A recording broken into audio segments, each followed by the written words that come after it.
All right, 97.7 Outlaw Radio FM listeners, you already know what time it is, and right here, right now, we actually have a hip-hop legend in the building. We have the ever-so-talented, the phenomenal, we have Big Omeezy right here, live on the line. How are you doing this evening?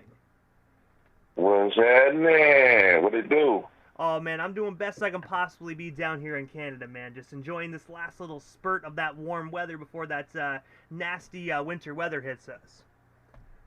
Man, I know it, man. One thing's for certain, not too long ago, a few years back, we did a tour of Canada. So I think we started in VC and went on. I think we went through Bremerton, a few places, at least like six or seven different places in Canada. Loved every moment of it. And also, Big, I know you're a busy individual, man, so I'm going to dive right into this interview, man, but I want to take you back to the beginning of your illustrious career so far, man, and I just have to ask, how did you actually originally get into the music industry initially, man? Because I noticed in the hip-hop community, everybody has a story on why they pursued hip-hop. Well, I've always loved hip-hop ever since I was, a teenager. So I've been rapping since I was in high school, ever since I first heard Run DMC, Roxanne Shante, UTFO, and everything like that, Houdini. You know what I'm saying? So, I always had it in my mind, but it wasn't until really like high school. I've seen a couple of cats that kind of mentored me, and I've seen what it was like to learn how to freestyle. I don't really freestyle, but I've seen the way they got there, and just really and watching Young TV raps and stuff like that, it really just like instilled it in me to really just want to pursue it. Really just wanting to be in the music business, period, and just better my current situation. So it's like I seen hip hop as a way to if you applied yourself, that you could make a way out of no way. And also, as well, in the year 1999, you actually were featured on E40's album Blueprint of a Self-Made Millionaire on the song Boral Your Broad. I was wondering if you can actually tell our listeners a bit more about that earlier collaboration, and of course, how did yourself and E40 originally get connected? I came in the game on a hope and a prayer. I met E40 1995 when he first dropped his album in a major way under Jive. I have a gift of just learning the game and being a sponge of the game. So I wanted to be a sponge and learn everything. So I started entry level. I started doing security, bodyguard work for him. Worked my way up to road managing, and then became his hype man in 2006. But I was always in the studio, like he was letting me write hooks, and he taught me how to count measures, just absorbing the game. Being with E40, I've been around Tupac, I've been around the Dog Pound, I've been around Snoop, I've been around just legendary people in the game. I've always been a sponge, so therefore I could exercise patience and at the same time be able to take care of myself and my family. So it was just a matter of me just waiting my turn, continue to hone my craft, writing, and I actually did a song with wrote a hook up on Behind Gates with him and Ice Cube, Rep Your City with him and Little John. So he always kept me in the studio and just being able to be a sponge and just continue to hone my craft and then work and just continue to work my way up the ladder. So that was one of the songs, that he just, he helped us. He let me get on to further my career. And when you mentioned a few moments ago how you had the opportunity to be around Tupac, I was wondering if you can actually tell our listeners the story behind that encounter. And of course, what was it like just being able to just converse with Tupac Shakur? Yeah, it was a video that E40 did called Rapper's Ball, and it was a bunch of people. You pull up that video. It's him and Casey, JoJo, and it was like a whole bunch of people that was pulling up. Ice-T pulled up, just a whole bunch. Mac 10, Too Short, a whole bunch of legends. And Tupac had pulled up with his bodyguard, and I remember him going into the trailer, and he actually played things in there. His 40 had Things That Never Change, and then and he had the similar type with changes, and he was playing it for him. And it was just like crazy how they both was thinking alike. They were real friends, and it was just crazy how they was thinking alike. So, when you see somebody like as powerful as a Tupac, you just sit in awe, you just watch the moves, and me, I've always been the fly on the wall. I just like to observe and sit back and just listen and learn. So that's pretty much what I did, in the early stages of my career. I just wanted to be a student of the game so that I would have longevity in the game. A lot of people, they fly by nights, they come and go, they got 2, 3, 4, 5 year career. Me, I've been in the game 20 plus years and enjoyed, a lot of elements of it, all different elements of the game, including making money. And also as well, your song Nightlife was actually featured on the soundtrack for the 2011 hit video game Need for Speed The Run. I was wondering if you can actually tell our listeners a bit more about this opportunity, and of course, how did your song ultimately land on EA's hit video game series? Yeah, it's a trip because it was my first project, The Great Communicator, and it was just a song on there that I did with your boy. That's his name. His name is Your Boy out of San Francisco. And it was produced by Decades, a real popular producer up out of Bakersfield. And he basically, I like to test myself. So if anybody listens to my catalog, you see that I have different displays of beats that I like to rap on. That's an up-tempo, like club, actually, I think that was produced by Minority. So that was produced by Minority up out of L.A., but I had Decades on the hook singing. And then I sent it to your boy who was working. He's had a lot of placements like on MTV back in the days, and he's a big fixture out the Bay Area. So I sent it to him at probably 2 in the morning. He sent it back 3 o'clock. So that's in the morning, like an hour later, he sent his verse. And when I added it to my album, it was a distribution company that I was working with up out of Frisco, not Empire that I'm with now, but it was another one. And one of the guys, he was good at doing placements, so he submitted it to a few video games, and Nintendo picked it up, and they put it on Need for Speed, and it shot me a couple of hours. The rest was history. That was actually a blessing. That was like a real big leg up for me. Being able to have that. A lot of people don't know that because I don't run around and talk about it. But you did your due diligence, so I'm glad you was able to pull that up. And when you actually said, because I didn't know your partner actually had the opportunity to send the song to different video games. Was your song on any other video games, or did it only ultimately land on Need for Speed The Run? Yeah, eventually it was just on that one. The guy who actually did the placement for me, he ended up moving, I think, to South Africa, he just went on a different career path.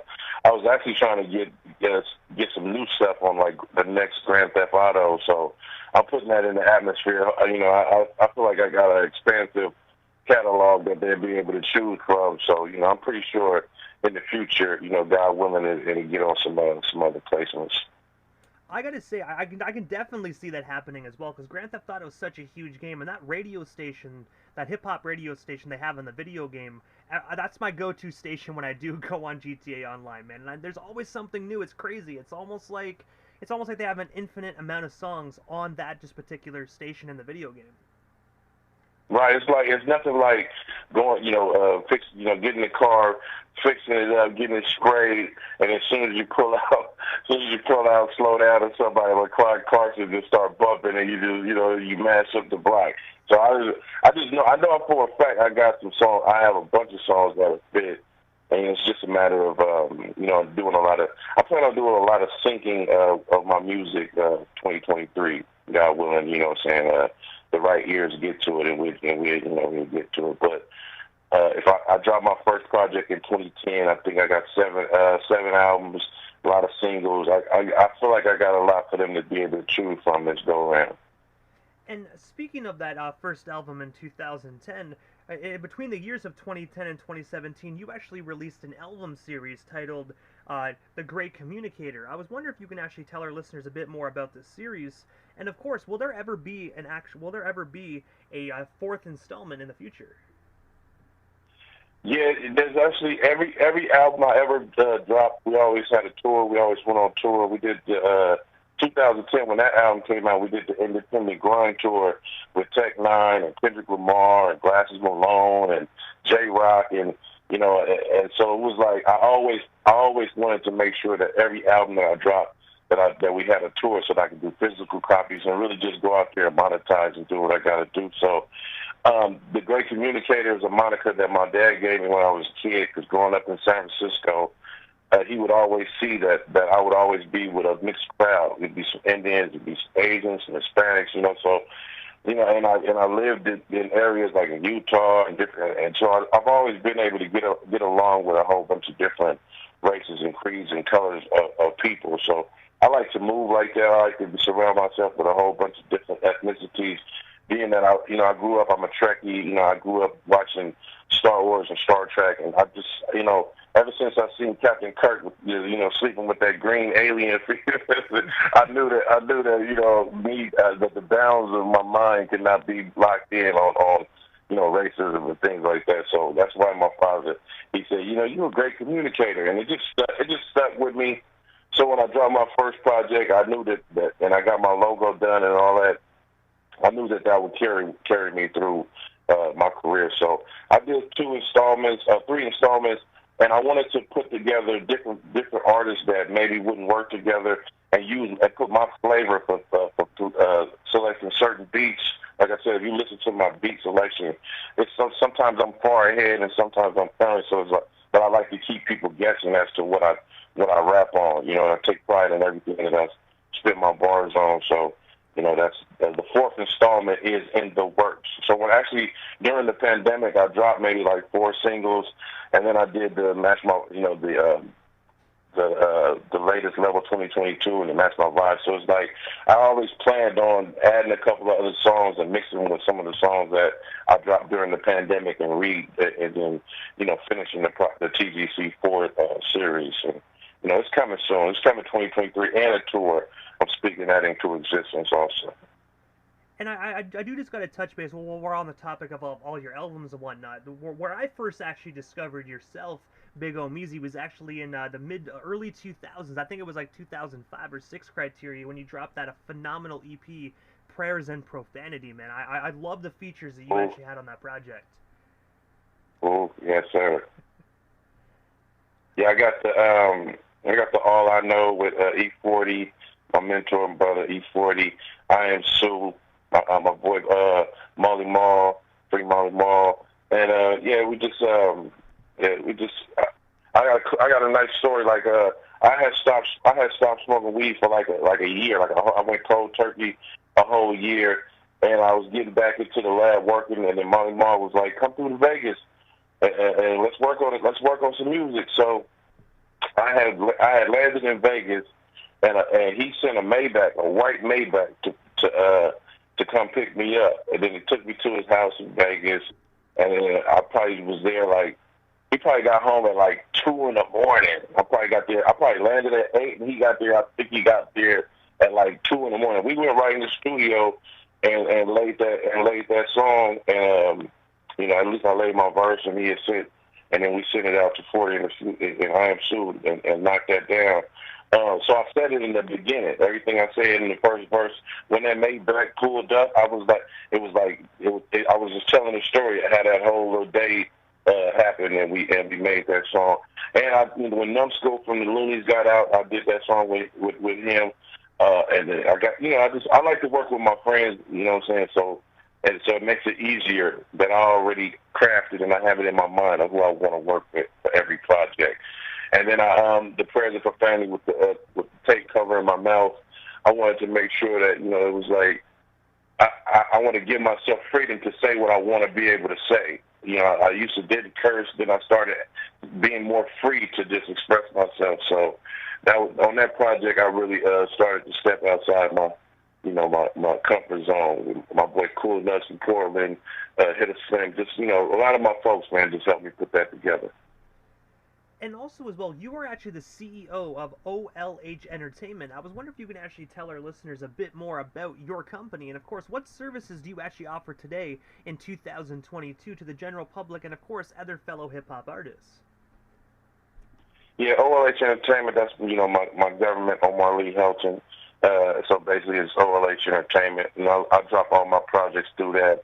I did manage a lot of hip-hop artists and producers throughout my career, but then I just slowed down and decided to focus on myself. You know, it's less headache and stuff like that. So now I offer consultation. You know, it's really not a lot of money in management.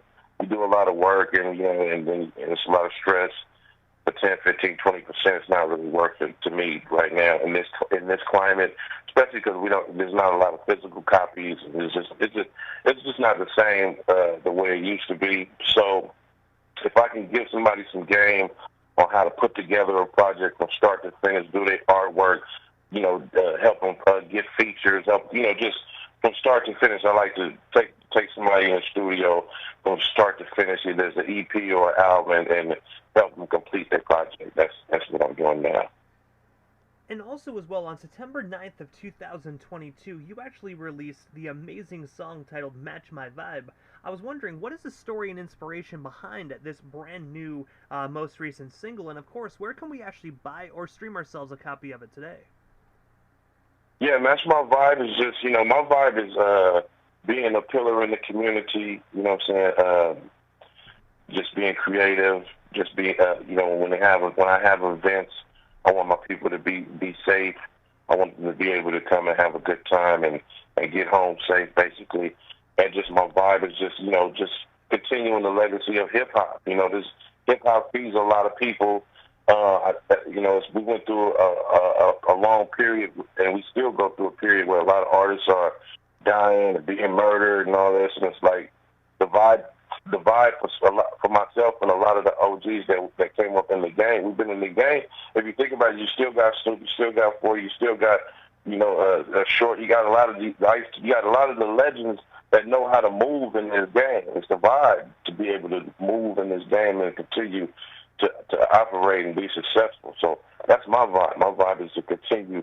And at the end of the day, I say on the second verse, I say respect the DJs, because the DJs control the tempo of the world. You smell me? Whether it be, the club, whether it be, just different events. It's like, and I was a bouncer when I was a young mustache, so I know that a certain DJ, the way they control the tempo and the vibe of the club. So I want to do the same thing with my music, and just, when you hear it, hear that song, there's no curse words. The music is, is melodic, and I like to just, that's my vibe, and I just want people to match that going into 2023. Let's change the way we think, and let's really be creative. Let's really just set it up. And I have to ask, what is next for yourself, Big Omeezy? Because I do know we spoke about you mentioned that there actually is going to be the Great Communicator Volume 4 and whatnot, but I have to ask, what is next for yourself? Like, is there anything we happen to miss during tonight's broadcast? Anything else you do still want to talk about or promote? Well, we still got you here live on the Canadian FM dial this evening. Yeah, don't forget to stream and download my single Level 2022. It's one of my biggest songs of the summer that I've dropped. Actually, the top of the year I've dropped. A lot of people dig it. It's actually produced by DJ 151, and he's out of Vancouver, Canada. And I was doing some landscaping, and I heard the beat when I was and I called him. And we video chat, and I said, and I made sure that the beat was available. The hook came so natural, like an afro, and I went in the studio and laid it down, put it out there to the world, and I've been getting an excellent response. So I want to make sure that we give DJ 151 his credit, because he's been putting it down for quite some time, and he opened a lot of doors for me with that track. And so we're going to continue that into 2023 and push both of these records, Match My Vibe, Level 2022, and also continue to work on that TDC4 and bring that first quarter, God willing, next year. And also, Big, this is a time in the interview quickly that I give a chance for the individual that does slide into the radio station airwaves, just a chance to give shout-outs to whomever they want to give shout-outs to, but most of all, your social media handles. That way our listeners can follow you and stay updated on everything the legendary Big Omeezy, if they're not already doing so. Yes, sir. Thank you for everybody.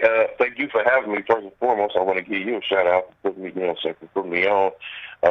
In this climate, for anybody to pay anybody, so never mind, is a blessing. Be on the lookout for the Match My Vibe Level 2022 tour dropping 2023. You know what I'm saying? And also I got a podcast that's going to be dropping. Also got my clothing line, TGC Clothing. Also got my eyewear line, Evolutionary Eyewear. And also you can follow me on all my social media at BIGOMEEZY. That's on all streaming platforms. TikTok. TikTok is Big Omeezy 916. But everything else, as far as Instagram, Twitter, and all that, is at BIGOMEEZY. You know, and shout out to all my, my Sick With It affiliates and all my folks that support real music that's out there. We can't do it. We can't do it without y'all. I can't do it without y'all. I can't, so run all everything up. run all everything up. And my video, Level 2022, is out directed by Nick Leisure. He not only does music videos, but he also got a few movies out there that he shot also. So we working and we continue to do what we love. And I just gotta say, first and foremost, thank you so much, man, for just giving us a bit of your time here this evening. And of course, man, thank you for years of monumental music, man. I have been a fan. I haven't been a fan of yours for years, man. So just being able to interview you and converse with you on my radio station is such a tremendous honor, man. So thank you so much for your time, and of course, years upon years of amazing music. Yes, sir. And shout out to my folks, Big Grip, for hooking this up, man. I've been hooking up a few podcasts and radio interviews for me, and any is nuts where we at with it. I learned that a long time ago. So any love that we get, we truly appreciate it. I gotta say, definitely shout out to Grip as well. Phenomenal individual. Yes, sir, indeed. But I gotta say, Big Omeezy, thank you so much again, man, for your time, and hopefully down the line we can make this happen again sometime soon. But for now, definitely have yourself a phenomenal Monday evening. Yeah, and if I'm out your way, man, I'd love to pull up and we could do it again. Hey, most definitely sounds great. You can't go wrong with an in-person in the studio interview, man. So definitely we'll make that happen. You better know it. All right, appreciate you, bro.